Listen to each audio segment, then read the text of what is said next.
Yo,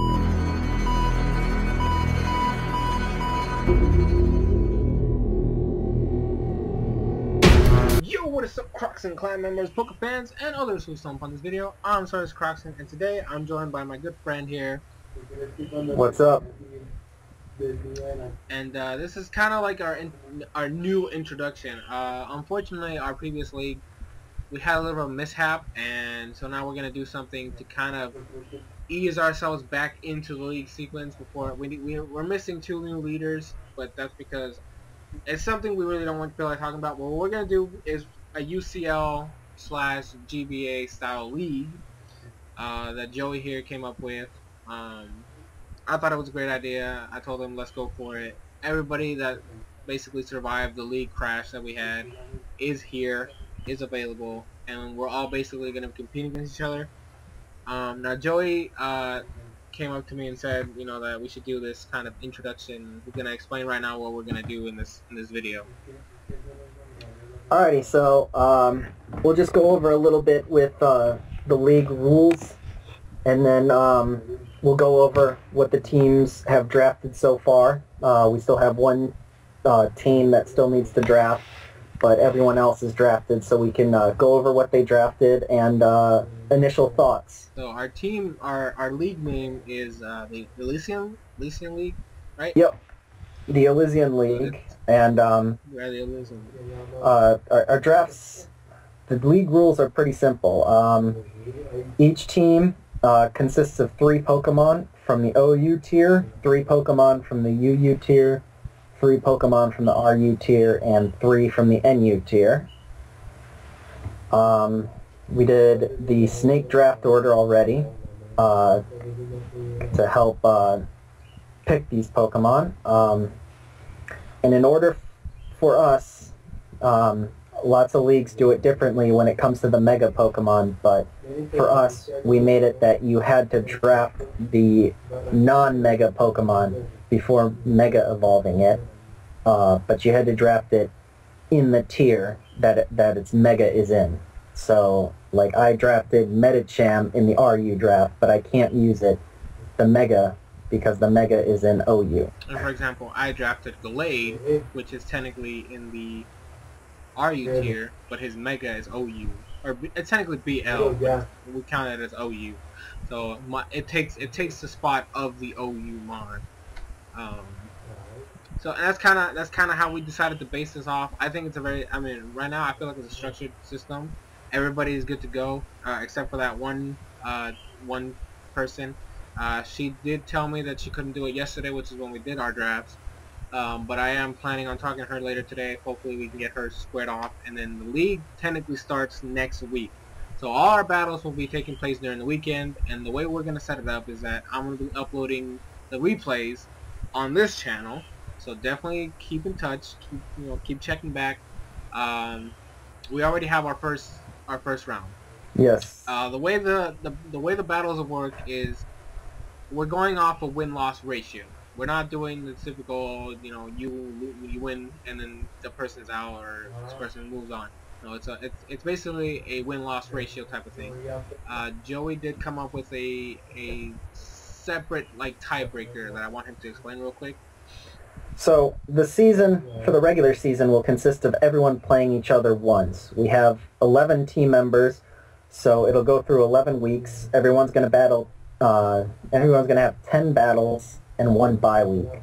We're going to also keep track of the final scores of everyone for the second tiebreaker.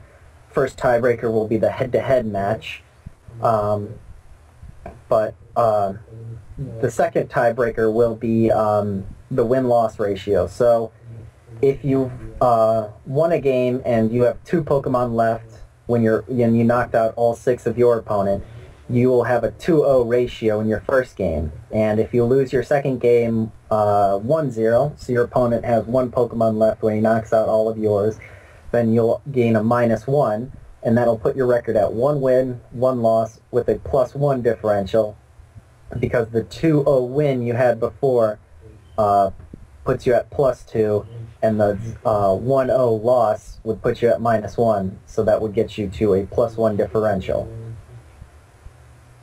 So basically, try to make sure to keep as many Pokemon as you can alive before the match ends. That way, you can try to keep your ratio as high as possible. So let's say you win your first match as a 6-0. That automatically puts you at a big advantage, because then by the next battle, if you lose and your opponent only has one Mon, you're still at a +5 differential. So you're still set up as being higher than a lot of the other current members. So honestly, that's honestly the best advice I could try to give the other members of this league, is try to keep your wins as lopsided as possible, if I could say that.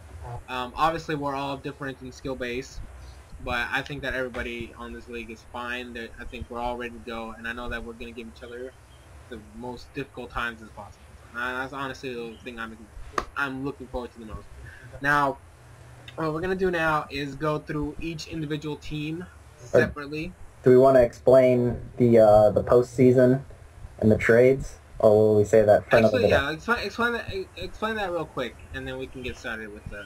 Okay, so throughout the season, all teams are able to trade throughout the regular season, but only after the Week 5 match, in between the Week 5 and Week 6 match, will free agency be allowed. Now, free agency is basically the act of dropping a Pokemon and picking up a new one that isn't on anyone's team, but from the same tier. So if you drop a UU Pokemon, you can pick up a different UU Pokemon that is not on somebody else's team. But that will only be allowed during 1 week. During all 11 weeks of the regular season, teams are allowed to make trades with one another, but they have to trade the Pokemon from the same tier. So no one can trade an OU Mon for an NU tier Mon. And after the regular season concludes, we'll crown a champion for the regular season, and then we'll have a tournament at the end for a second championship.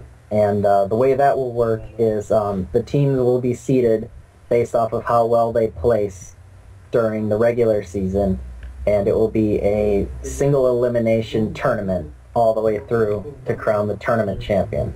So basically, what that means is, let's say in the season league, you basically got worse. You got the last place. You were complete trash the entire time. I mean, I'm not saying that somebody's gonna be trash. I'm just saying, like, if you just happen to not do so well during the league season, you can come back in the tournament and win it all. It is possible. So that means we can technically crown 2 champions. So you never know. We'll also be keeping track of the individual Pokemon's kill to death ratio, and make sure we give out at the end of the season and the tournament. We'll be giving out an MVP award. So an MVP for the tournament if one can present itself, and the MVP of the regular season. The one with the highest differential as the first indicator, and then the tiebreaker will be the most kills. So whichever Pokemon can kill the most without dying, with also dying the least, will be crowned the MVP. So it's a lot of crazy stuff, I know, and I know that might be too much to handle, but you'll be able to pick it up as the season goes on. So hopefully you guys can enjoy this. But yeah, so now for sure, we're gonna go through each individual team's drafts. Basically, who are the biggest threats? Questionable options that we might see. We're also going to be talking about ourselves, obviously, because we are a part of this league, right? So we do have our own teams, and we're going to explain our reasonings for some of those. But for everybody else, we're basically just going to be looking at all their options, who can do what role, and just stuff like that. So stick around. Oh. First impressions we get when looking at basically. I mean, it's not like what we say is a guarantee of what's going to happen, but it's just looking at their choices, what we see as possibilities in this. So we'll be right back. And we're back. So the first team we're going to be looking at is the Minneapolis Magnazones, whose coach is Swagsire. Now I'm going to let Joey get the first I guess, say in what he thinks of Swagsire's team. All right, so when looking at Swagstar's team, he did have the first overall draft, and he picked a very nice wall in Mega Venusaur, Thunderous Therian, and Jirachi round out his OU picks. Slurpuff, Haxorus, and Hoopa were chosen for the UU. Ambipom, Sneasel, and Rhyperior were his RU picks, and then Gourgeist, Torkoal, and Corsola as his NU picks. So, his first pick was a good one. Mega Venusaur is probably the best grass wall in the tier. He missed out on both Weavile and Vaporeon, but he was able to get Sneasel. He was able to get Sneasel, which is a slightly weaker version to Weavile, but still a very good pick. His questionable picks were Corsola and Hoopa. I didn't really understand the Hoopa pick, as he already had powerful Psychic type in Jirachi in both physical or special, and he also had a powerful. He also had a Ghost type in Gourgeist that was drafted later on, and then the quad weakness to both Pursuit and Knockoff just kind of make Hoopa seem like a weak slot in my opinion. And the Corsola pick also kind of gets me a little too. He has a very good Stealth Rocker in Rhyperior. I believe Jirachi can also run Stealth Rocks too. Yeah. And his Corsola was the last pick of the draft, and when he got it at the time, Lantern was still an option. And when looking at some other teams and what his team has to offer, being his only water type, the only water type he picked was his last one. Lantern with the Water Absorb or the Volt Absorb abilities would make it a great counter to a lot of things, being able to switch in and then Volt switch out, or switch into some physical attacks with the Scald. And honestly, to be like, if he was gonna pick a rock water type, there was definitely better options. He did have Kabutops available, which running a Life Orb set is always, Life Orb Swords Dance. Plus, I mean, looking at his team, he only has one hazard removal, which is Torkoal. By having Kabutops, not only did he have a second option, but also an actual very powerful physical attacker. Usually, I mean, I've seen definitely a bunch of Kabutops out there that are very powerful indeed. Aqua Jet, Waterfall, Stone Edge, X-Scissor, like those. I mean, honestly, for a water rock type, that right there just seems more of an option. And as Joey said, Rhyperior is already a better Stealth Rocker as well as Jirachi. But if you really wanted to use Corsola for Stealth Rocker, you had also Seismitoad, who's actually a better wall than Seismitoad is in the RU tier. Is it? It is. And Quagsire was off, but Quagsire doesn't get access to Stealth Rocks. But, I mean, Lantern was available. Kabutops. He could have also had some Shell Smashers in Gorbis or Caracosta. Yeah, he had options. That's the point. Like, he definitely had better options than Corsola, but I mean, we can't tell him anything. Obviously, that's his choice. He picked it. We'll see what comes. We'll see what he brings with it. We'll see what he does with it, and we'll see if it's still around, or if it's traded sometime during the season, or if it's dropped mid-season. Yeah, we'll see. I will say I do like his option for Ambipom. It is a very good anti-lead with Fake Out Taunt. It's a very fast Pokemon, so it definitely is able to do that. It also can shut down walls you try to set up. I will say that he has 9 powerful Pokemon that he can bring every time, and then he has about 3 on the side that he can just bring in a random situation if he needs to. Thunderous Therian, I mean, honestly, when he said Thunderous the first time, I was already getting upset because I thought he picked regular Thunderous, which I will say it's a bitch move because I hate regular Thunderous. But he picked Thunderous Therian, which is actually a very good option. It's actually a very good wall breaker in certain occasions. So I definitely will give him that. Yeah, I believe it has the volt absorbability as well. Yeah, so that's already a good trade off right there. I think that's pretty much it. I mean, I like Gorgeist. It's definitely a good physical wall that he can have there. I do see he might have problems as if Mega Venusaur dies, he's definitely gonna have a problem with special attackers. Unless he runs a specially defensive Jirachi, but even then, yeah, there's not a lot of options he has there. So I do see that as a potential problem, but who knows? Like, I don't know his play style, I don't know how he's gonna do, but honestly, I wish him the best of luck. Alright, moving on to Swishy. Now we have Swishy, whose team name is the Whitney's LA Miltanks. Yes, she's a fan of Whitney and she loves Miltank, so. Her OU picks were Weavile, Mega Slowbro, and Rotom Wash. Her UU picks were Cloyster, Cresselia, and Umbreon. Her RU picks were Jellicent, Tangrowth, and Steelix. And her NU picks were Regirock, Regice, and Carbink.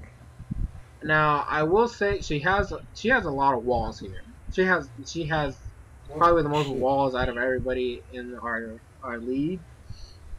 She has a good Ghost type wall in Jellicent, Dark type in Umbreon, Psychic type in Cresselia, and Mega Slowbro as well as having Steelix, Regirock, and Regice.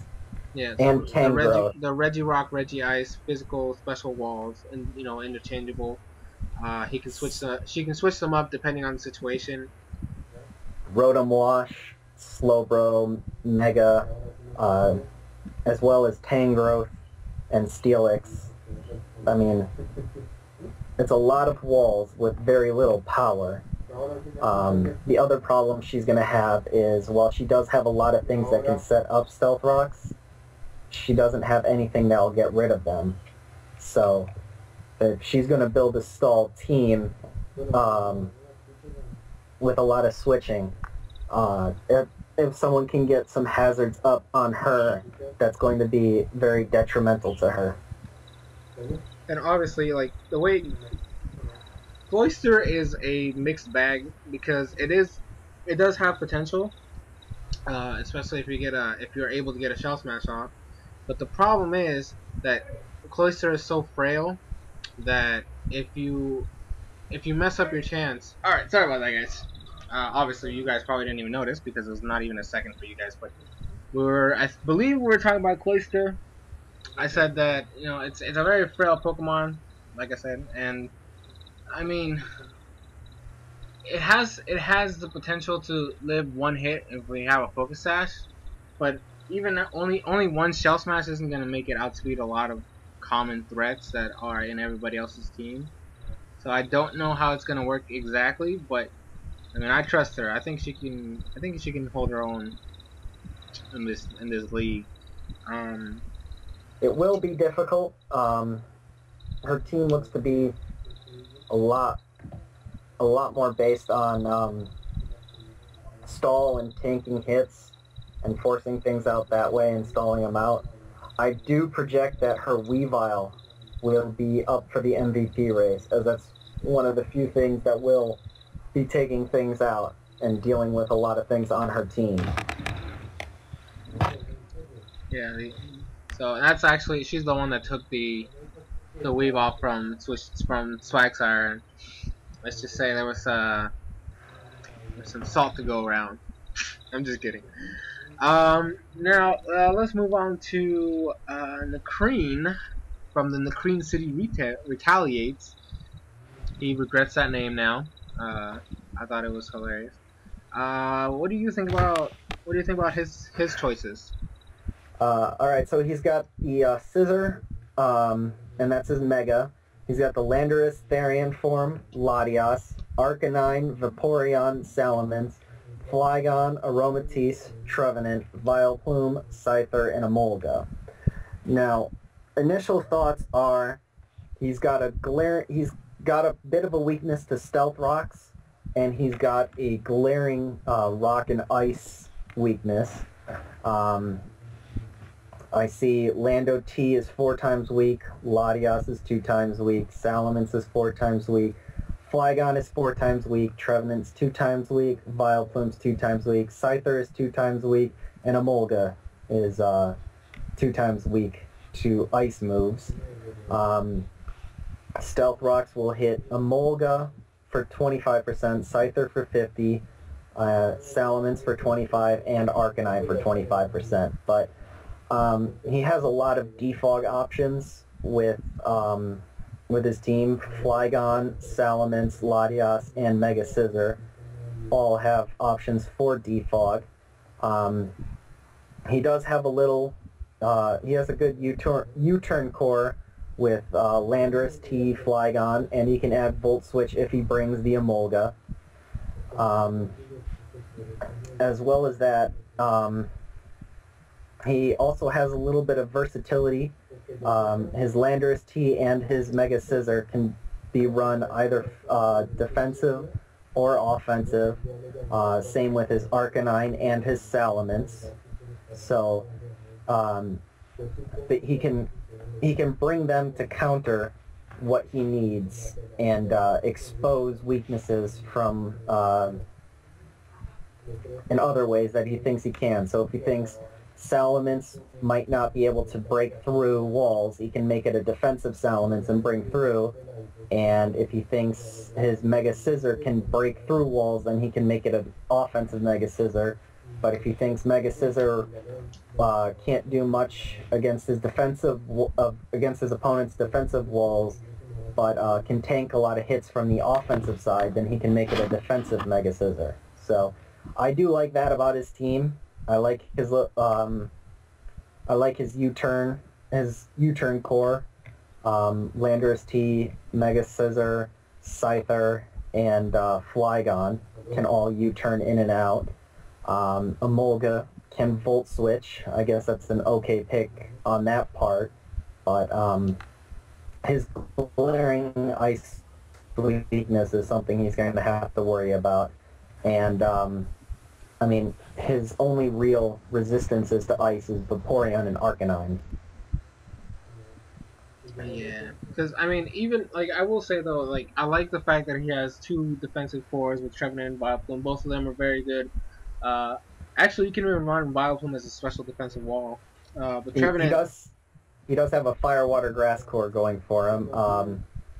The second one so far in the league, but from the teams we've gone over, but I feel that his Fire, Water, Grass core is superior to Swagsire's simply because Vaporeon is a much better defensive wall than Corsola.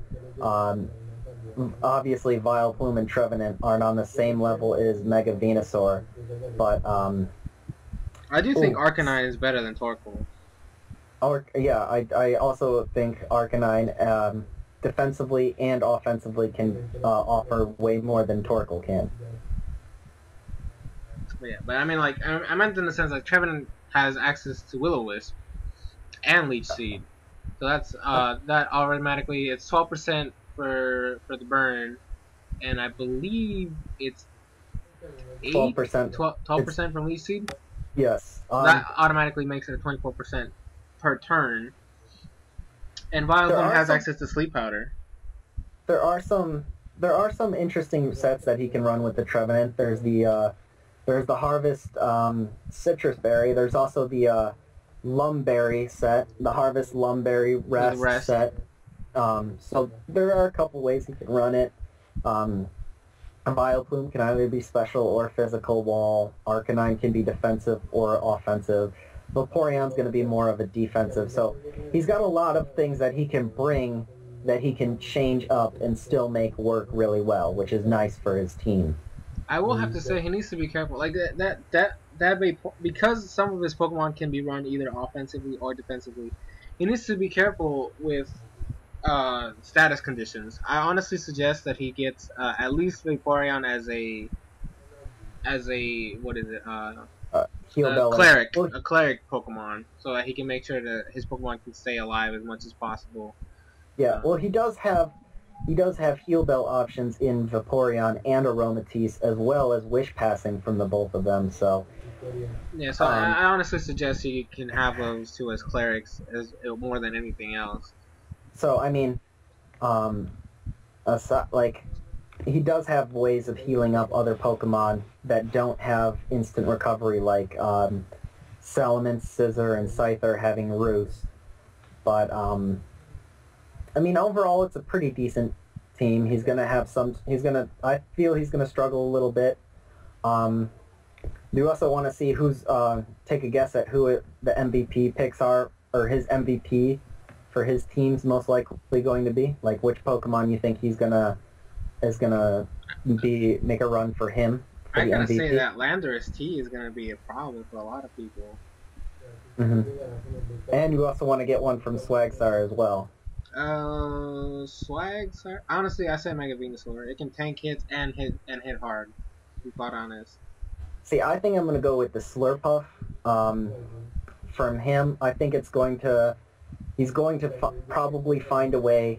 If he brings that every week, he's going to find a way to get the belly drum unburden off, and he's going to hit 2 or 3 things and knock them out, and then before it goes down. So he's going to have every game. He's going to have at least a +1 or +2 differential coming from his Slurpuff, and that's going to help him out in his MVP race. For Nacreen, I'm thinking that his Mega Scissor will probably get the most there, simply because I mean he can run a very defensive one with like Defog and U-turn that can probably pick up some KOs on stuff that his opponent would just leave in to sack off, so that is a safe switch in. So he could probably pick up some kills that way as a defensive mon, and then offensively, Technician, Priority, Stab, Bullet Punch with a Swords Dance should do some work. So I'm gonna say his Scissor is gonna go up for his MVP race. Okay. Now we're gonna move on to Doru with the Kentucky Fried Combustions. I thought that was cute. Okay. What do you look at in his table? So his first pick was Charizard, and he chose the Mega version Y. He's also got Sableye, Azumarill, Aerodactyl, Galvantula, Crobat, Jolteon, Typhlosion, Tyrantrum, Slaking, Luxray, and Stoutland. From here I see a couple of nice things, actually. Aerodactyl is a pretty good lead. He does, that's fast Stealth Rocks, Defog, Taunt, but I think with the Sableye, he'd go for the Prankster Taunt if he wanted to prevent rocks from coming up on his side.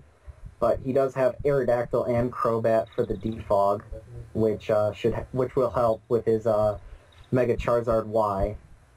I think he's got Galvantula for Sticky Webs, and that can definitely help support his Azumarill. And also,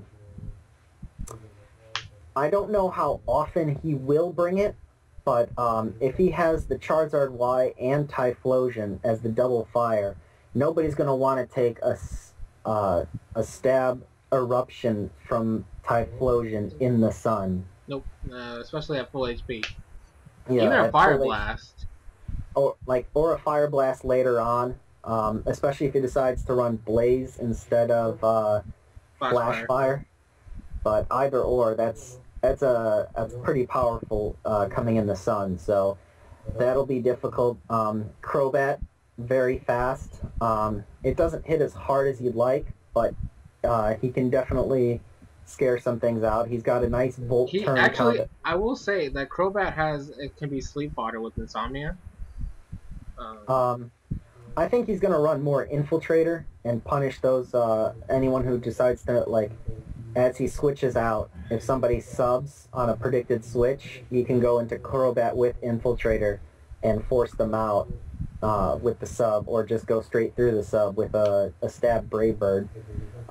He gets stab on both flying and poison, which is pretty nice, and it also makes a nice Volt turn core. He can have Galvantula, Jolteon, and Crobat. Volt switching and U-turning out. Scare out whatever he needs. That's pretty nice. Especially Slacking is a great revenge killer.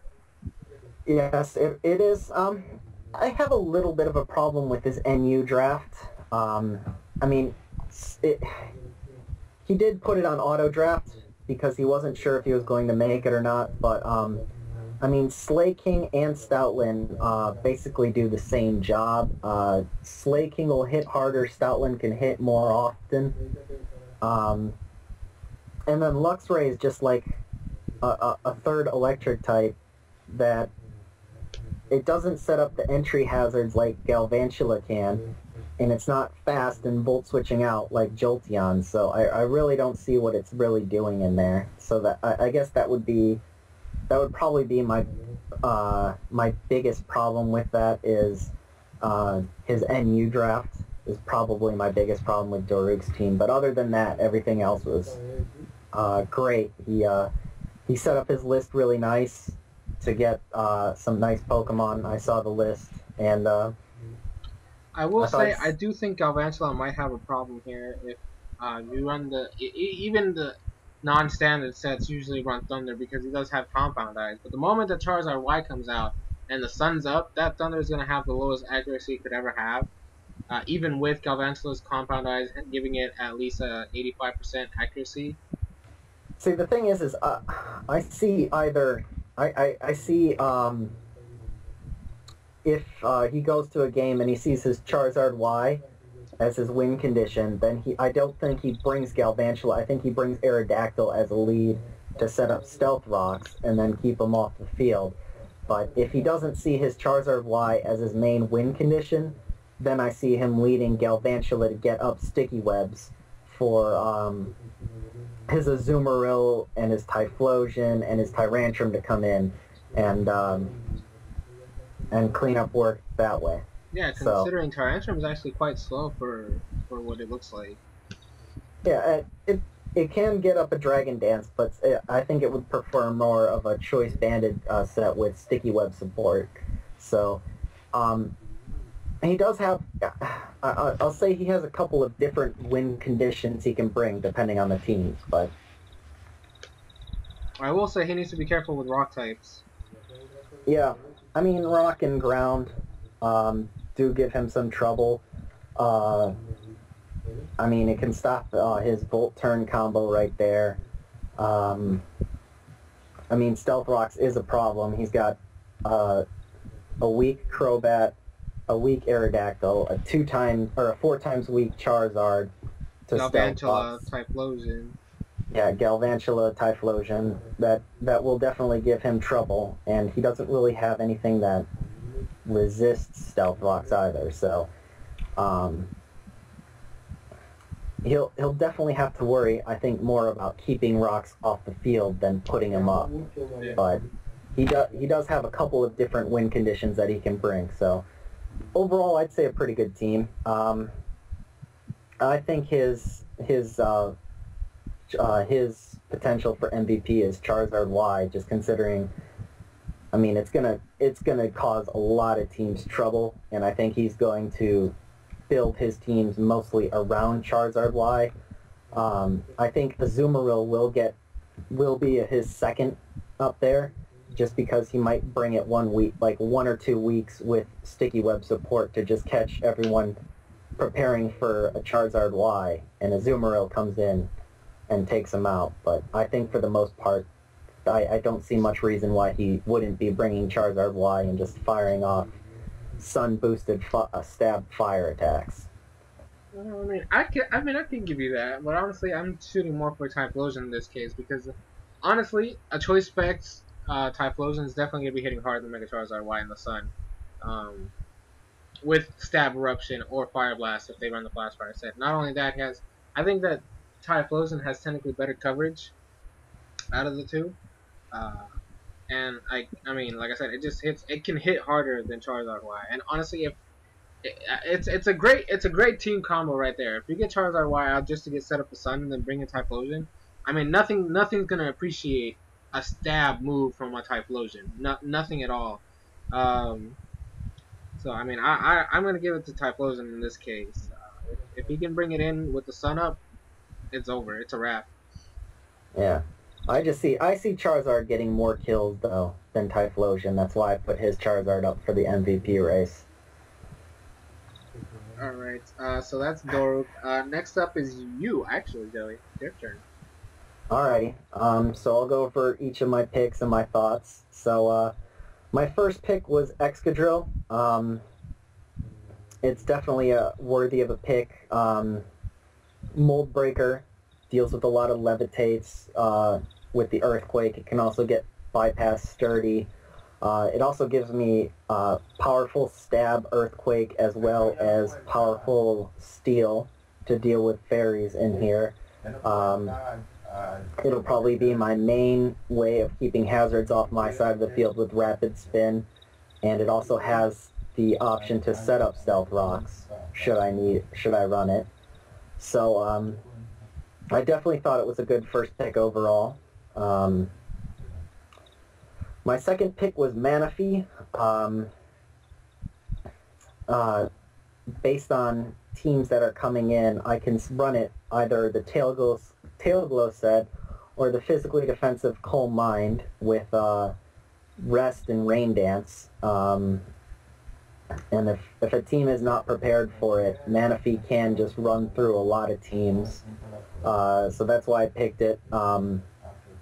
It's something that maybe not a lot of people will prepare for, and it can come in freely, get a quick Tail Glow, and then just start sweeping through teams. My final OU pick was Hoopa Unbound. I honestly couldn't let this thing pass.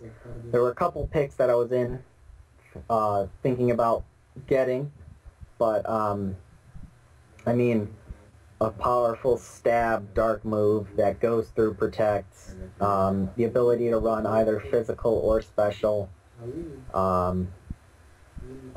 I mean, I know its weaknesses, I know its setbacks, but it just seemed too good to pass up. So that's why I took that. And then for the UU picks, my first pick was Mamoswine. Now, Mamoswine is something that a lot of teams might not be prepared for. Stab, Priority Ice, Stealth Rocks, Rock Slide, and Earthquake. Stab Earthquake in that too. Means Mamoswine can run through a lot of teams really well. And it's another thing that people have to be prepared for. And it can also run a thick fat set, which will help it a little bit defensively, should I choose to run it a defensive Mamoswine. But the offensive Life Orb variant is very powerful. My second UU pick was Florges. I needed a very good specially defensive wall, fairy type as well. Florges just kind of fit that pretty well. It can Wish Pass, it can tank hits, and it can heal off statuses should I need it. My final pick was Entei. I was up a little bit between Entei and Lucario. Slurpuff had gone earlier, and I was fearing the Unburden Belly Drum set. But I decided on Entei because I didn't really see many powerful fire types that I could take later on, lower down in the drafts, that would be able to do what Entei can. Choice Banded Extreme Speed, Flare Blitz, Iron Head, Sacred Fire, Bulldoze, if I want to put in some speed control as well. It makes it a pretty good pick, I think, in my opinion. And then for my first RU pick, I went with Amoonguss. Its typing makes it a pretty good physical wall. I can run it with Rocky Helmet and have Regenerator so that I can double switch on physical attackers that can't take it down. They can take some Rocky Helmet damage, and then I can Regenerator heal back up as we both switch out. And it also rounds off my Fire, Water, Grass core fairly nicely. My second pick was Metachamp. I needed a fighting type, and I needed a pretty powerful one. And although its Mega is a lot better, its Metachamp still gets access to Pure Power, I think it is, or Huge Power. It's Pure Power. It's Pure Power, so it'll still be doubling his attack. I mean, it does get the access to Stab Psychic, but mostly Stab Fighting is what I'm looking to bring it for. So that's a nice option if someone's team looks pretty fighting weak. My final pick in the RU tier was Fletchinder. Talonflame was taken, and I saw Fletchinder was still on the board in the RU draft. Maybe not the strongest priority in the game, but it can definitely run the second strongest priority with Stab Acrobatics as a set, which would be nice with dealing with fighting types, since I did seem to be a little fighting weak at this point in the draft. It would be a nice checks for some of those. It can run U-turn to get out. And it also gives me another fire option. And I didn't really see it as too bad of a choice, actually, when it came to it. And then for my NU draft, my first pick was Xatu. Although I'm not really weak to hazards, I only had Fletchinder and Entei really being weak. Magic Bounce is still nice. Can get some things out of the way. Culverberry or Rocky Helmet can both help me deal with some threats there. And it's just something that I can bring and play mind games with a lot of people with. Make them think twice before setting up a Stealth Rock or a Spike or a Toxic Spike, which would be nice to do. My second NU pick was Kangaskhan. I mean, I can run a scrappy Kangaskhan and some stab normal moves. Return, double edge. Yep, that can hit pretty hard. It's just a nice option to have should I need it. I don't see myself bringing Kangaskhan all the time, but you know, it's a nice thing to have and to be able to use. And then my last pick was Quagsire. Its unaware ability is nice. I can run Water Absorb if there is no setup sweeper. But if there is, I can bring in Quagsire and then kind of just Toxic Stall it out or force it to switch. Which would actually be pretty nice. It's just another defensive option that it gives me, and considering it was my last pick, it was a nice pickup, I thought.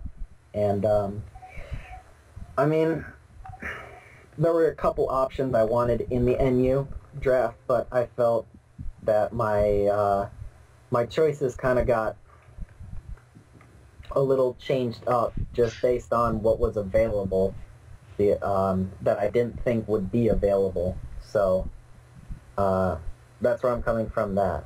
But yeah, that's basically my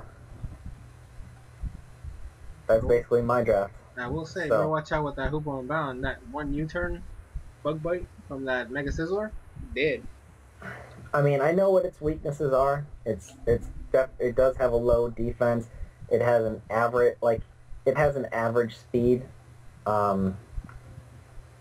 and the the 4x bug weakness is something that I'm gonna have to worry about. But I mean, I have a lot of things that I can switch into physical attacks, and I have things I can switch into bug attacks that that can help me out there. So if I choose to bring it in, but I mean, realistically speaking, the only thing you have for that Mega Scizor is your Entei and your Quagsire.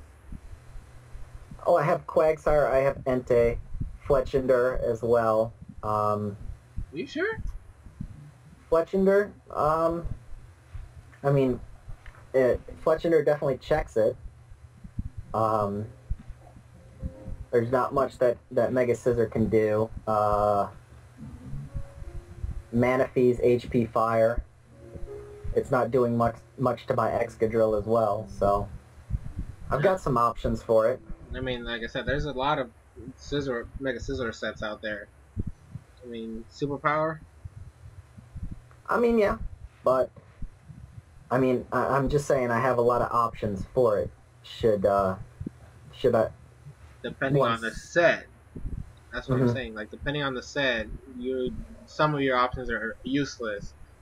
True, but I mean, with the Hoopa Unbound, a lot of people are gonna have to prepare for that. They're also gonna have to prepare for a Manaphy and prepare for an Excadrill, and I feel that those three right there will take up at least 5 to 6 like 4 to 5 team slots at least to prepare for all the sets that they could run and how they can take you. And I feel that while they're preparing for that, I could bring 1 or 2 of them, and then my other 4 Pokemon can easily overwhelm a team. So I felt I had a pretty good draft. As far as my MVP, I'm gonna actually, for me it's gonna come down between Manaphy and Mamoswine.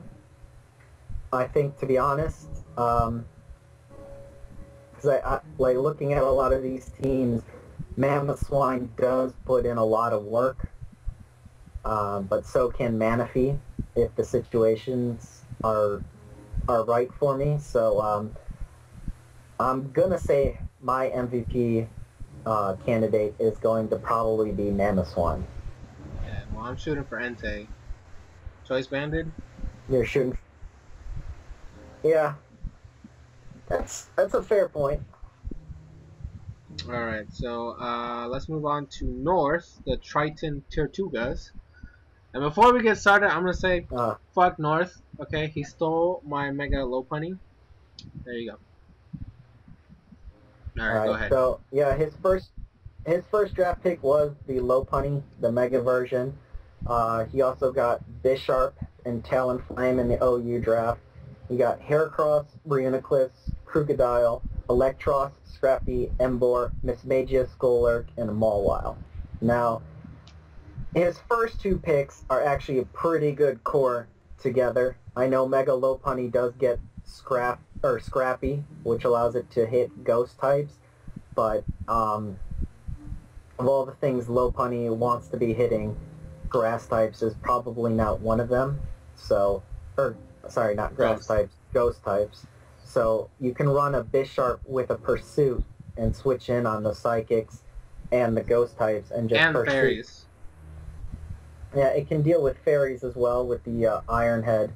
And then the one thing that would beat that core would be just a powerful fighting type, but his third pick is Talonflame, and that priority Brave Bird can get rid of that. So those 3 together are very difficult to deal with. He does have 4 fighting types on his team, with Mega Lopunny, Heracross, Scrafty, and Emboar, which would make it seem like he's very flying weak. But, I mean, Mawile with Intimidate, Electros to switch in, and the fact that, like, one of the best flying types in the game, Talonflame, is on his team, so it's not as big of a weakness as it would seem on paper. I do see, though, that he still has... I mean... even if you do take the fact Talonflame is on his team, there's definitely like a lot of options. If you run a special, like if you get a special, what is it, a special flying type, or I mean, the one thing that will probably end up hurting him is if he has a fighting type and if his opponent has a powerful fighting type and he manages to get Stealth Rocks up. Yeah, because he actually has, no way to get hazards out of the field. He doesn't have a way of removing hazards, and fighting types is something that, aside from Talonflame, really the only thing that could deal with it might be Reuniclus, but I don't really see many fighting types that aren't running running knockoff as well. Also, another thing that I'm pretty sure, I don't remember if I told you, Mega Charizard Y pretty much wrecks this team. Yes, he will have some trouble when he goes up against Daruk. It'll be interesting to see how he deals with that. But I do like his NU draft. I know he's got 2 weaknesses to knock off with the 2 Ghost-type picks, but Mismagius as a nasty plot attacker and Goler as a physical attacker. Iron Fist. Iron Fist, no guard, can set up Stealth Rocks, and Mawile with Intimidate, 2 immunities and a lot of resistances, is actually could be a pretty decent defensive wall in some situations should he choose to bring it. So, I mean, overall, it looks a lot worse on paper than I think it'll actually be, simply because he got the Talonflame as well. Yeah. Alright, so I am personally shooting his Heracross to be the MVP. Choice Scarf Moxie is not something you want to mess with. And if he gets 1 boost, it's going to be trouble for whoever. Choice Scarf Moxie close combat, woo, that's going to hit hard. Like, that's going to be a truck that's constantly coming at your face. And because Talonflame was taken, the priority Brave Bird is gone. Mm-hmm. I'm actually gunning for his Mega Lopunny. I think he's going to have... He might bring like a physically defensive Reuniclus and then have a pursuit trapping Bisharp just to try and get rid of anything that can stop Mega Lopunny from sweeping, and then Mega Lopunny going through and just wrecking the rest of his team. With the fact that he can't get rid of a lot of hazards, Talonflame looks like it might get off 1 kill per game before dying, so I don't think that's going to go up there. I really don't see much else from RU or NU doing much work, of any, offensively. And I mean, Heracross is going to be a threat. The Scarf Moxie version, but in all honesty, I just see his Mega Lopunny being his strong point, and then everything else working around it. Alright, and then next up we have Porygon with the Elex Forest Future Sights. And before we get started, I'm going to say right now, this is going to be the easiest team for me to fight. Just saying that right now. I'm sorry, Porygon, when you watch this video, but your team loses to only 1 of my Pokemon. And like the majority, like 85% of your team loses to 1 of my Mons. And I can work around the other ones that I can't beat. So just stating that fact right off the bat. So let us know his team. All right. So his first draft pick was Volcarona. He got Celebi and Mew, and then he picked up Beedrill as his Mega, Whimsicott, Mienshao, Uxie, Hitmontop, Gastrodon, Audino, Rotom Fan, and Cryogonal. So, off the bat, I do see a very glaring weakness to fire. Volcarona being neutral, Celebi, Beedrill, Whimsicott, and Cryogonal all being weak, and only Gastrodon resisting. so that's going to be difficult. I do like the fact that he has Celebi and Mew. I know it's double Ghost and double Dark weakness, but the fact is that Celebi learns Stealth Rocks, so Mew doesn't have to be his Stealth Rocker. Mew can be used for something else, means that the only limit to Mew is what Porygon thinks, the limitation of Porygon's imagination as to what he can run it. Yeah. The Mega Beedrill,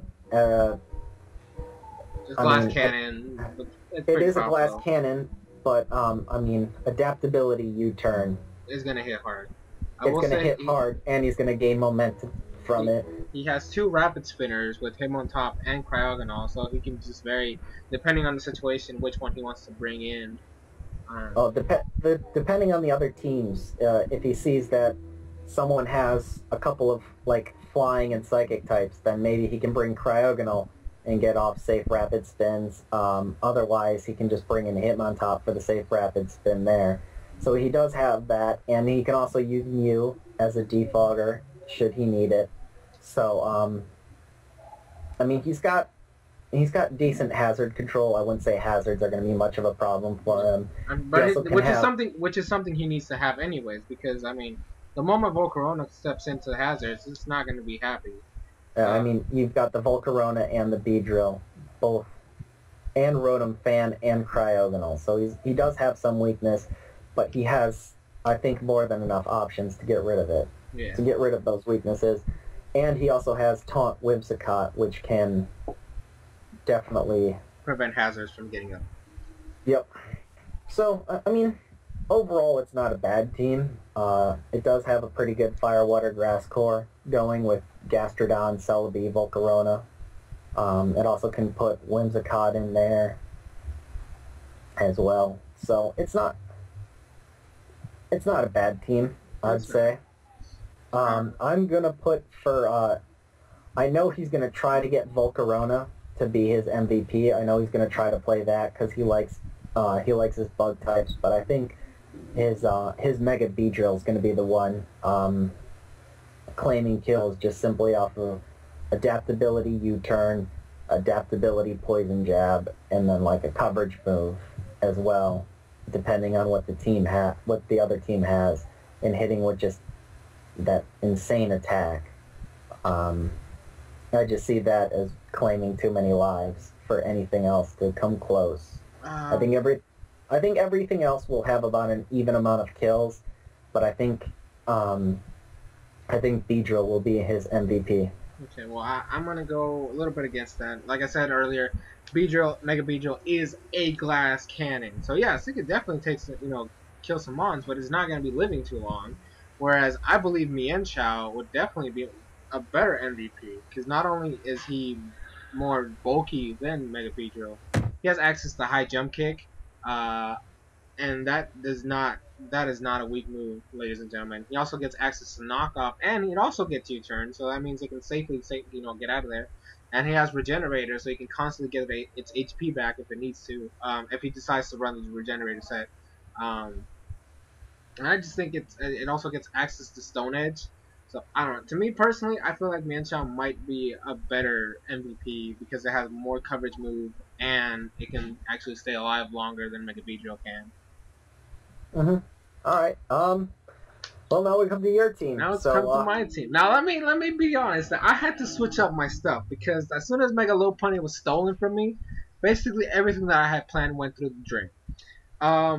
I still kept my Raikou. I chose Raikou as my first Pokemon. I was like, okay, I need a good pivot Pokemon, and Raikou himself is a great way to actually have momentum, especially since, like we said earlier, nobody picked Lantern, so that automatically makes it easier for me to both switch around. Yes, ground types are still a thing, but most of the time when you're running a Raikou set, you always have to have Hidden Power Ice. So if I can predict my opponents to switch into their ground types when my Raikou's out, I can instantly go for Hidden Power Ice, and that's automatically a 2-hit KO. Raikou being a very powerful special attacker and very fast with the choice specs, that thing is going to be doing some work. And like I said, Volt Switch all over the place is definitely a great way to keep myself some momentum. Because Mega Lopunny was stolen from me, and I'm going to keep saying that, I had to come up with a new Mega. Now, I was debating whether I wanted to choose, because my next two Mons, I was wondering if I wanted to stick with Mega Gallade or Mega Tyranitar. But at the end of the day, I did choose Mega Gallade. I wanted a strong fighting type that could deal with a lot of threats. It's a very fast Pokemon. Has access to a lot of moves, Close Combat, Knockoff, Ice Punch, Psycho Cut, Leaf Blade, Night Slash. It definitely has coverage that I can use. Because I don't have to Mega Evolve it right off the bat, I can make the opponent over predict, or I can switch into a Dark type move, automatically getting a +1 with the Justified. And Gallade, a Mega Gallade at +1 is not something that you wanna scoff at. It is gonna do some real damage. And then I decided to have my Tyranitar is a very good Pokemon because there's so many ways you can run it. I have seen physical Tyranitars. I have seen special Tyranitars. I've seen physical wall Tyranitars. I've seen special wall Tyranitars. Especially with the Sandstorm, it definitely can take hits a lot easier than most of the time. There's the Scarf set. There is the Bandit set. There is the Life Orb set. There is there's just he to me, I have so many things I could do with him. I could use him to be my Stealth Rocker, even though I do have quite a couple options for a Stealth Rocker.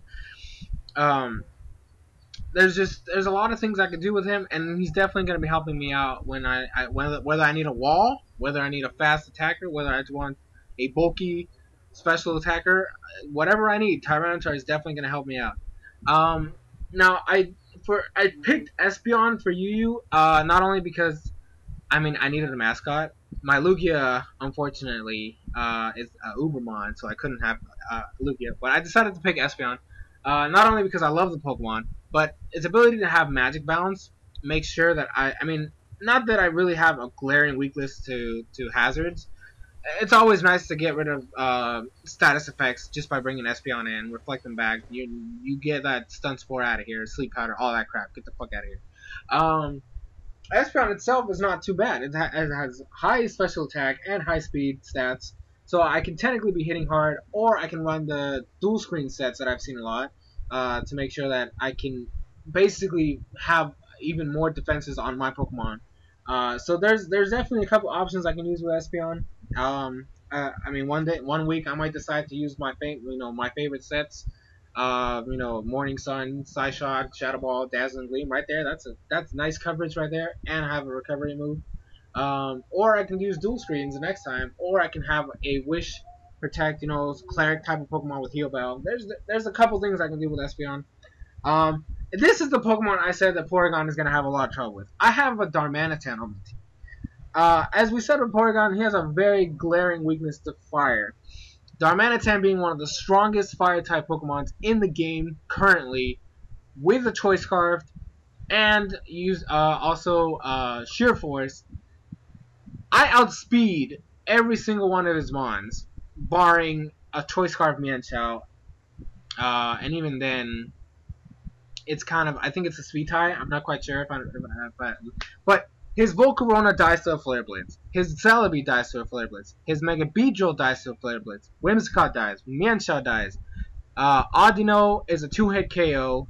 Rotom Fan dies, and Cryogonal dies. So that's why I said, basically one Pokemon runs through 85% of his team. His Hitmontop, if he runs a physical defensive Hitmontop, it can live. It would be a 3-hit KO. But if it's anything other than that, I can kill it in one hit. Mew obviously is always a good wall, so that thing's not going to be taking too much damage. The same thing with Uxie and Gastrodon. Those are literally the only Pokemon on his team that can deal with my Darmanitan. But like I said, I have other options to deal with those 3 Pokemon, so that's not too big of a deal. The next Pokemon I have, I needed a special wall right off the bat. I started looking at them. Not only do I have Tyranitar, but I also picked the OG Goodra. Okay, Goodra is one of the best special walls in the current metagame. Assault Vest is basically making it to where that thing just does not die. Obviously will eventually die, but it can definitely take more hits than anything. Plus, being a Dragon type has a lot of resistances. I mean, fairy types, realistically speaking, I mean, is the only thing that I have to worry about. But even then, I mean, it gets access to Sludge Bomb, so that automatically makes it to where I have somewhat of an advantage. I can take a Moonblast um, from anything and then just hit it with a Sludge Bomb, and there we go. Then I went for Cophagus. I wanted a very powerful physical wall. With Will-O-Wisp, I basically can shut down any physical threats that tries to set up. Plus, with the ability Mummy, I can make it to where abilities are useless, and it actually can take it. It can take hits very well. Like I said, Will-O-Wisp, Hex would definitely be a great combo. It also gets access to Trick Room, so if I want to use some of my slower Pokemon, that automatically makes it to where they're automatically faster, and the Nasty Plot set, also a very powerful combination. I also picked Sigilyph. It's a Pokemon that I've slowly grown fond to over the years, with access to Calm Mind, stored power, and with the Flame Orb ability, or the Flame Orb item with Magic Guard. I can definitely shut down a lot of threats with that. So that's why I picked Sigilyph. Just basically to tear down anything that tries to deal with it. Bronzong, obviously a great steel type that I needed. I needed a steel type, and I figured, Bronzong is a great wall. It also gets access to South Rock, and Gyro Ball can definitely do a lot of damage against a lot of faster Pokemon. Considering Bronzong is a very slow Pokemon, Gyro Ball gets a boost there. Then when I went to the NU tier, I started looking at my options. I automatically knew I wanted Cradily from the get-go. Cradily, I have always used as a special wall. It's a very great special wall. It has, I believe, 106 base special defense, which is not bad at all. It can definitely take some hits. And it has access to Leech. Does it have, I think it has. No, wait, hold on. I can't remember if it has access to Leech. I know it has Ingrain. Stealth Rocks are also a thing. Giga Drain, Toxic, Rock Slide. Yeah, I have a variety of options with Cradily, and like I said, it can take hits. It has recover. It has access to recover, so it automatically already has a way to get some HP back. So it's not dying easily. Avalog, again, another physical wall, and a Rapid Spinner.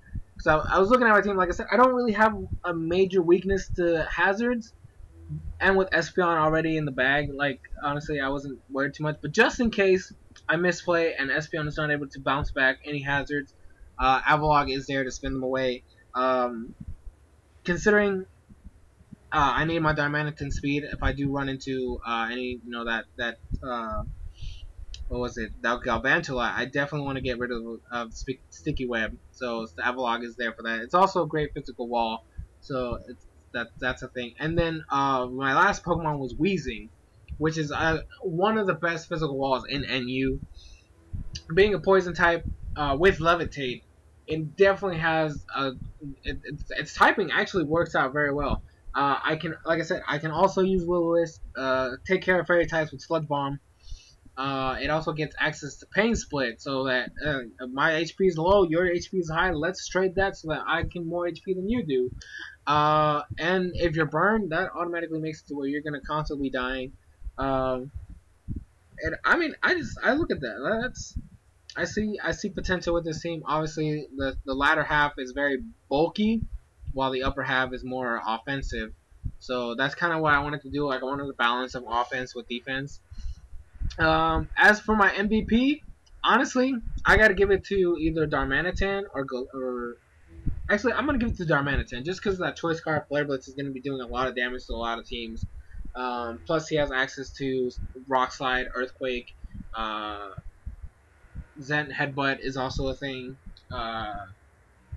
U-turn if I need to switch or if I see an unfavorable matchup. Right, he could be a great lead too. Cause lead off with it, Choice Scarf, U-turn, get a favorable matchup, stuff like that. So, I don't know. To me, Darmanitan I see as a very big contender for MVP on this team. Yeah, I would say your Darmanitan is. I just have one question to help explain your team. What was the reasoning behind picking Mega Gallade over Mega Medicham?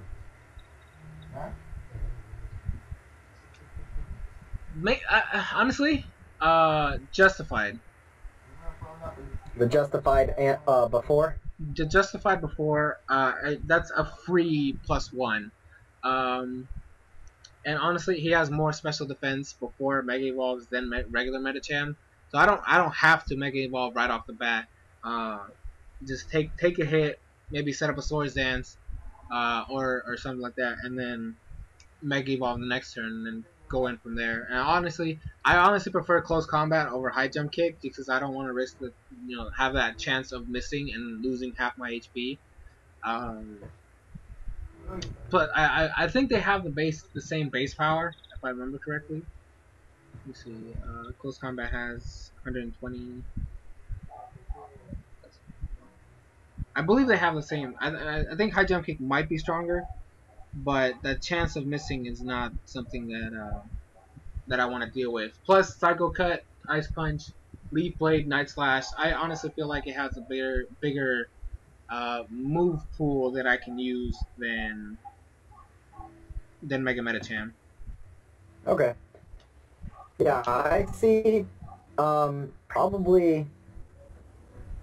I see your Gallade probably as your bigger one. I think your Darmanitan is a big enough threat that most teams will prepare for it and might overlook Mega Gallade. And Stealth Rocks definitely hurt your Darmanitan more. And so I'm going to go with Mega Gallade as your MVP.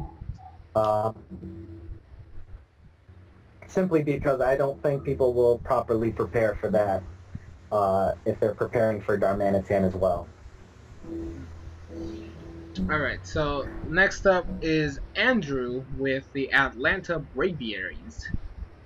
Alright, so his draft was Togekiss, Metagross, which is his Mega, Clefable, Melodic, Hydreigon, Roserade, Drapion, Braviary, Spiritomb, Glaceon, Samurott, and Ludicolo.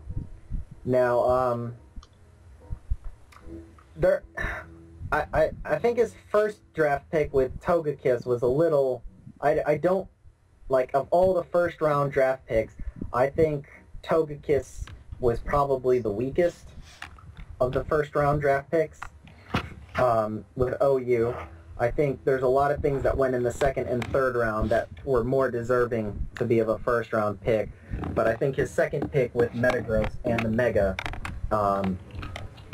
definitely works out well. He also has Hydreigon there, so the both of them can perform a very powerful wall-breaking core.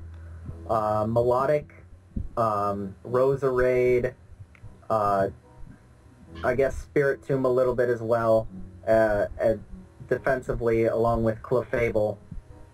Those are some nice walls to have as an option.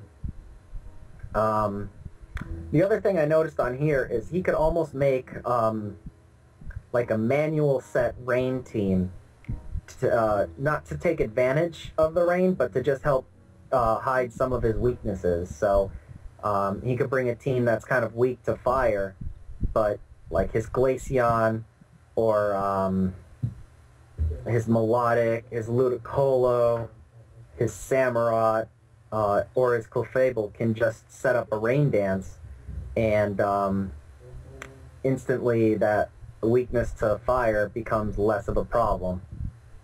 So that's something that's nice to have, especially when you're trying to innovate against someone and you know what Pokemon they have access to and what they might be bringing.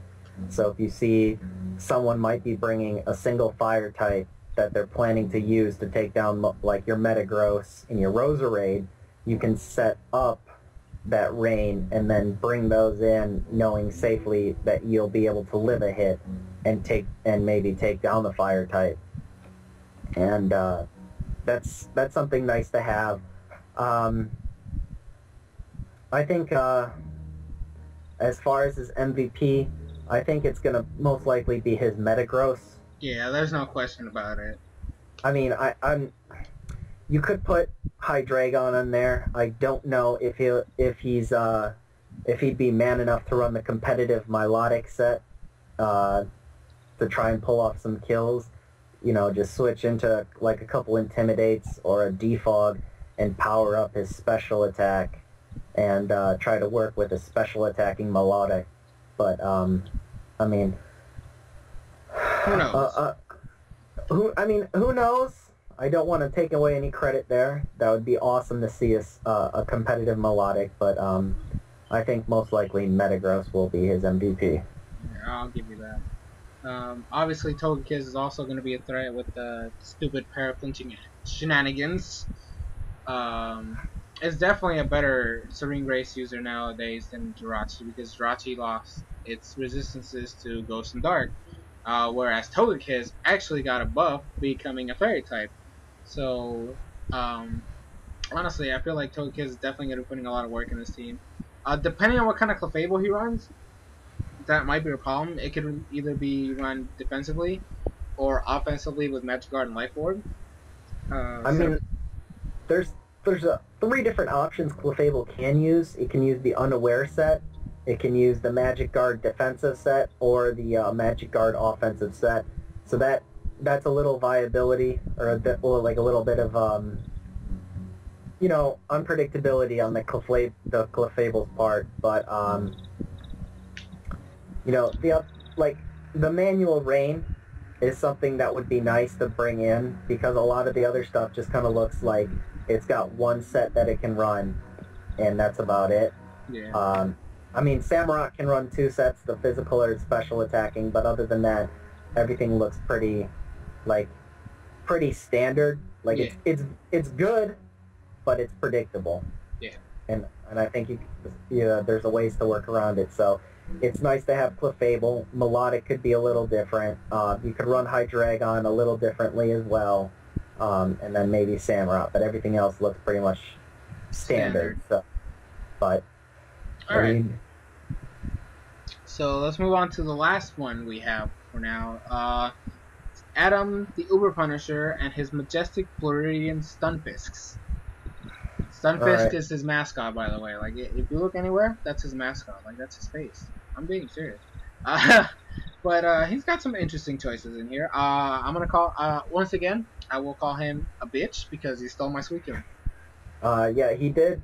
He drafted Heatran, Garchomp, and Gengar. He got your Suicune, Honchkrow, Porygon 2, Virizion, Glalie, Golbat, Stunfisk, his mascot, Mesprit, and Hariyama. Now, Glalie is his mega, by the way. Yes, Glalie will be his mega. Now, from here, I don't see, like, something that can take out a wall right away. Like, I see a couple of good setup mons, like a Pursuit, Sucker Punch, Brave Bird, Roost, Honchkrow with Moxie and Life Orb that can set up and become a problem. Suicune can set up to be a problem. Garchomp can set up to be a problem. And then other, like... Virizion can set up to be a problem. Yeah, I mean, there's those things that can set up to be a problem, but the only thing I see that's a problem right off the bat when it switches in is his Mega Glalie, and that's why I think that I like that pick as his team was starting to come together, because it has the Glaciate ability, and it can run like Double Edge, Stab Ice Shard, which is always powerful, Coverage Earthquake, and then should he need to just, Glaciate Explode, there's not much around that can take that. I mean, I know a Heatran quad resists that, but Heatran's on his team, so... Metagross can resist it a little bit. I mean, like, yeah, there's, like, Metagross, but other than that, like, there's not much that's going to be taking that. And even those... And they're, like, even those aren't gonna want to really take that and then see what comes in next. Like, Bronzong and Metagross, he could Mega Evolve and explode with his Glalie, and then he goes in and brings in Honchkrow, and he either Pursuit Traps or Sucker Punches, and now he's already at plus one Honchkrow. So there's his Mega Glalie will work out nice, I think. He just has to be careful with priority. Yeah, he has to be careful with some priority. I don't see it being his MVP simply because I think it, for the most part, it's going to trade off one kill. It's going to go boom. It's gonna explode. Like when he brings it, it's gonna get 1 kill. It might get 2, and then it'll go down. So I don't see it building up enough of a gap between its kills and how many times like it the dies. amount and how many times it does. Yeah. I mean, Suicune can be a problem. You're definitely gonna have to bring Taunt against his team. Heatran and Garchomp, both of those get access to Stealth Rocks. I gotta say Garchomp might be his MVP. If he's able to set up a Swords Dance. Yes, the problem I see with Garchomp, especially now, is it's not like it's frail. It's a lot more frail than it used to be. So I think I see it more as like a lead physical wall. Okay. But I mean, Heatran can do the Stealth Rock as well and let the Garchomp go. I'm going to probably say Honchkrow is going to be his MVP. I think the Moxie Life Orb set is going to be a lot. Porygon 2 is, as long as it keeps its Eviolite, or Eviolite, it will... I mean, it can definitely take some hits. It can take some hits, but, I mean, if it gets knocked off, it definitely loses its defenses and doesn't become as great of a wall as it can be. That's actually something I noticed. There's a lot, like, most of us have walls that don't require Eviolite to work. Like, But, I mean, like that'll be good. That is his only, like, real wall, per se. And if the moment that it loses that Eviolite, it's gone. Because Mesprit is actually not, it's actually the least bulky of the 3 Pixies. Yes. Golbat, Golbat's going to be rocking the Eviolite as well. Yeah. So that'll help it out. Assault Vest Hariyama with Thick Fat can help out on the special side. Physically defensive Suicune can help out on the physical side as well as Garchomp. So he does have a pretty nice balance to his team. I just don't see an instant wall breaker aside from Mega Glalie that's jumping off the page at you. Yeah, and realistically speaking, all we can expect is it to go boom just to try to break that wall. Which it definitely can do, but... You're basically giving up a Pokemon just to take out another one.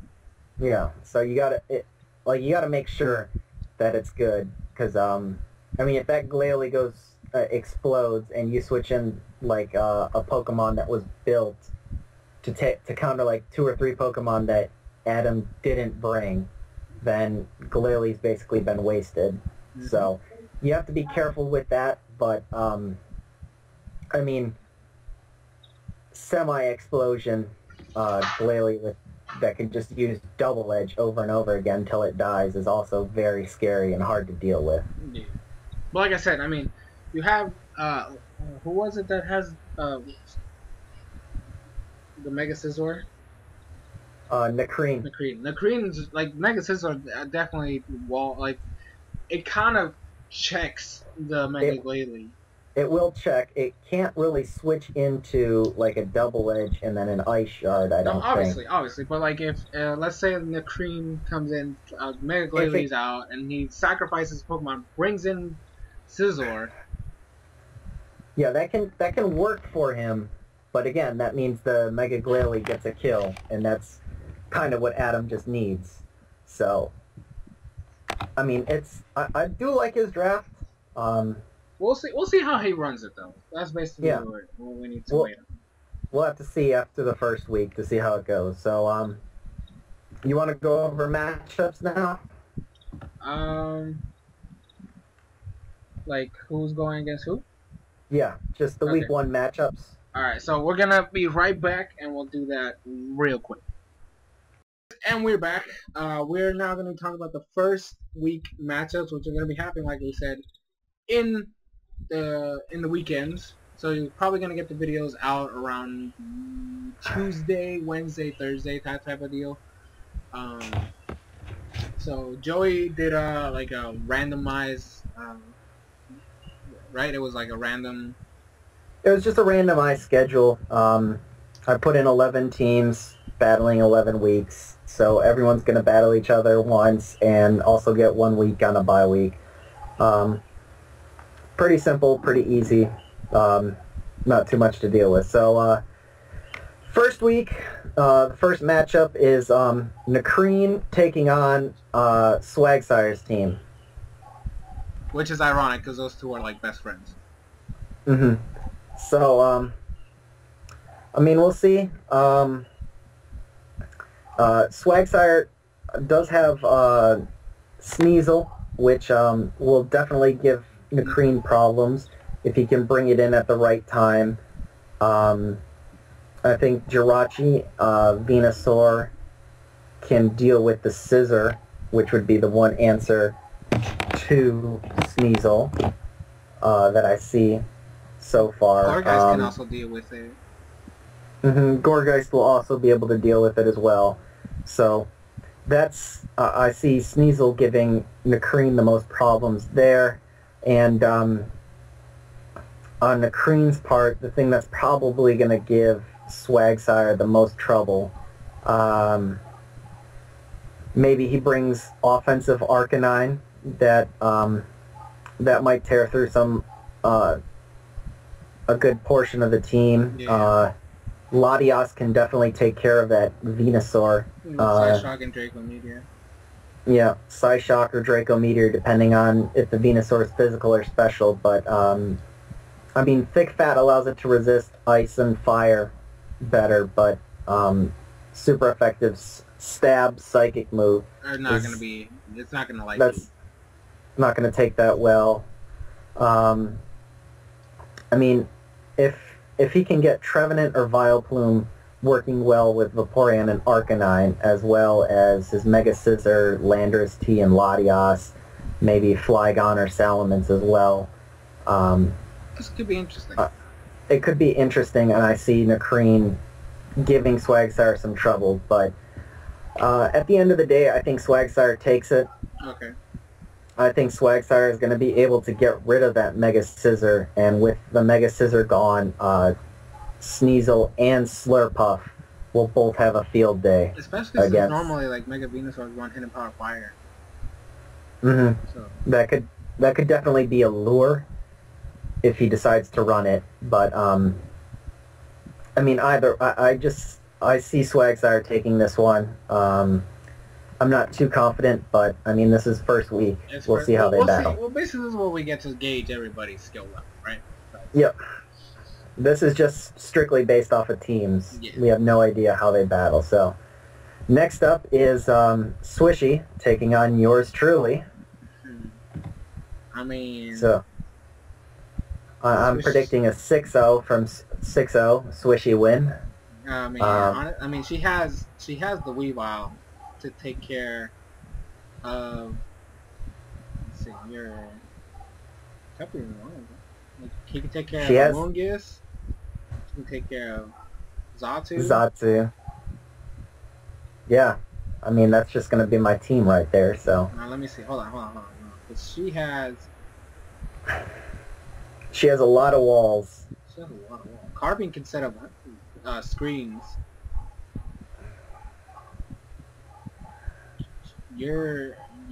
Actually she can mix you up. She can bring in that Jellicent to go against your Hoopa and Bound, and you it can be physical or special.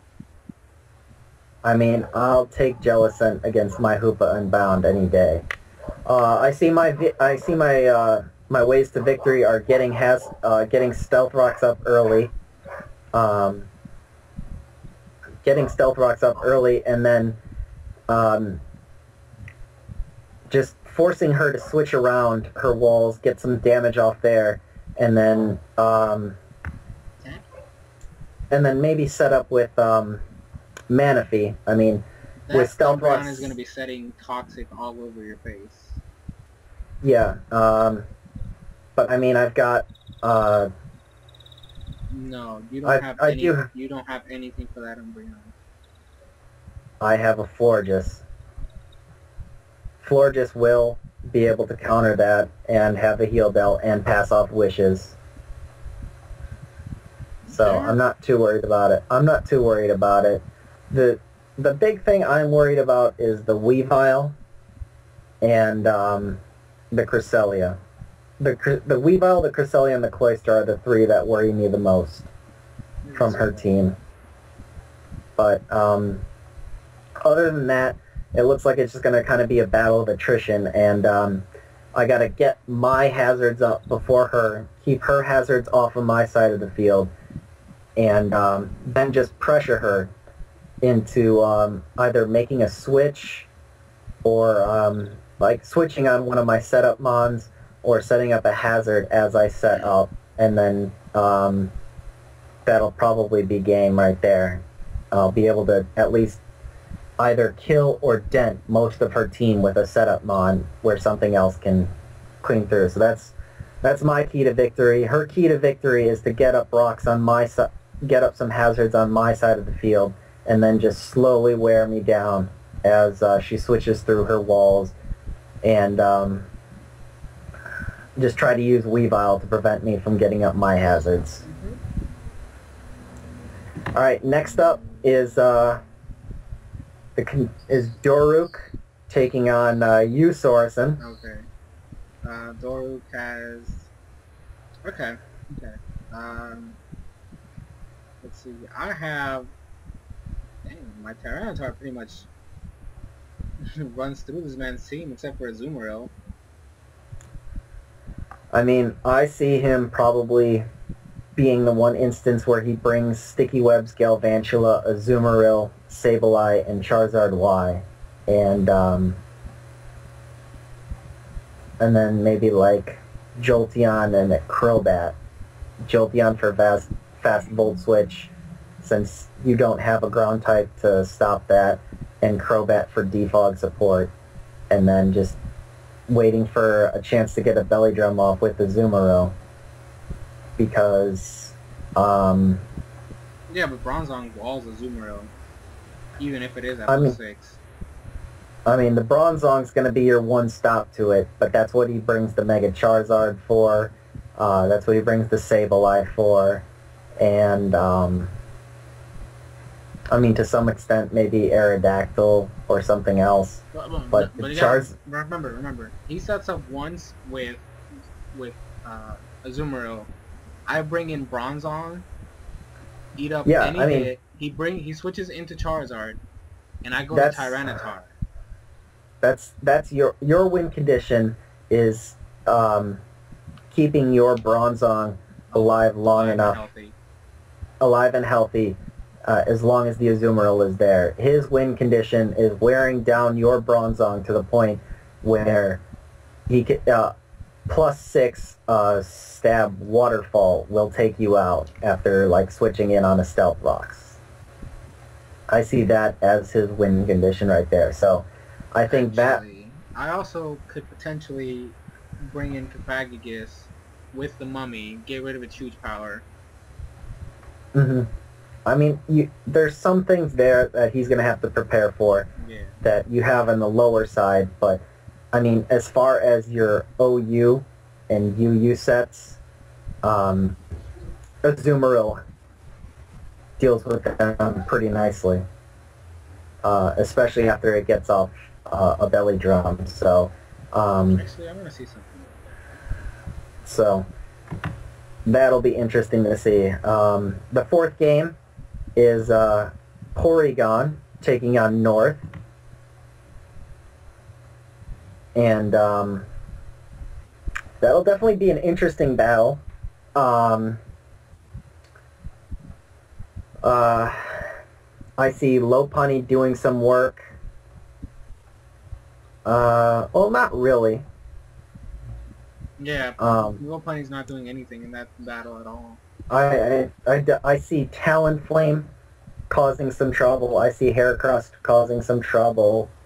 I definitely recommend him to have this Heracross for that battle because, I mean, looking at it, Megahorn Megahorn will probably work. if he hits all of his, or if he hits his Mega Horns when he needs to, that takes care of the Mew, the Celebi, the Uxie, the Uxie. Whimsicott. Yeah, Whimsicott will probably not take that. So that's probably something he's going to want to keep around. For Porygon, he's got to keep his Beedrill ready, and go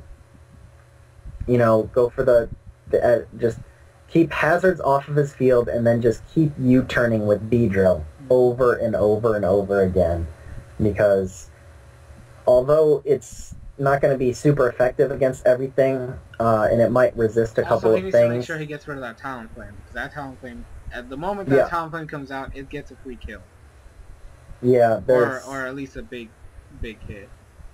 The Talonflame does look like it's going to cause tons of trouble, so Porygon's definitely going to have to get up Stealth Rock so that Talonflame can't switch in over and over again. So, especially with North not having anything up there. So I see the win condition being getting Stealth Rocks up and then making sure that North, like, just putting enough pressure on Talonflame, and that Talonflame and Heracross enough that they don't have free switch-ins to kill all the time, that he has to be more conservative with them instead of just freely switching in. Yeah. And then the final battle of the week is Charlotte against Andrew. We don't have Charlotte's team yet, so we can't quite comment on it. But I'll try. Like I said, I'll make sure to try to get her information tonight. So we'll try to get her information done, and Adam has the first bye, so that puts him in a nice position to be able to start counter teaming right away, while everyone else has to show out their stuff. So.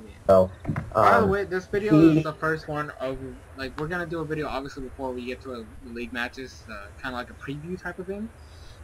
So hopefully by then we'll have everybody's team set, and then we'll be good. Mm-hmm. All right, and that's about it.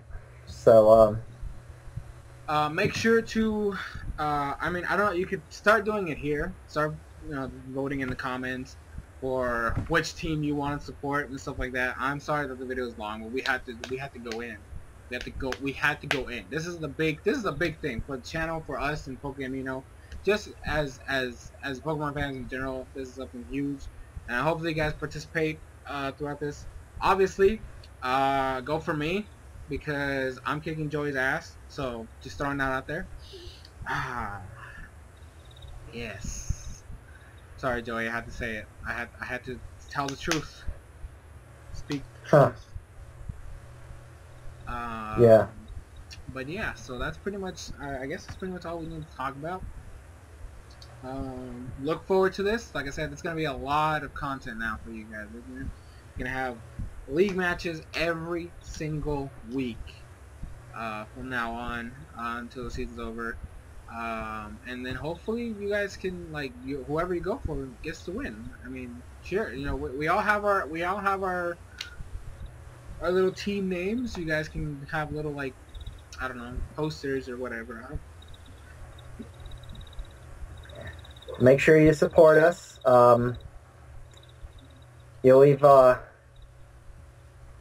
link to the blog spot. Yeah, they're gonna be in the description right now. That'll be the blog spot. Also, you can follow us on Pokemino, and we'll make sure to link any other spots we put the league up by. So pay attention. Also, like I said, this is just sort of like a kind of like a thing for the league to do. But if you do want to join, we're missing, like I said, 2 gym leaders. Hit me up on here on YouTube or on Pokemino, letting us know that you're interested, and then we will go from there. So that's gonna be it. Thank you guys so much for watching this long ass video. I want to thank Joey for helping me out with this. Obviously, he and I are the ones that set this up, so it's great to have you here. Alrighty. Alright, well, that's going to be it. So thank you guys so much for watching. I've been SoresanCrockxen with Joey. and we'll see you guys in future videos.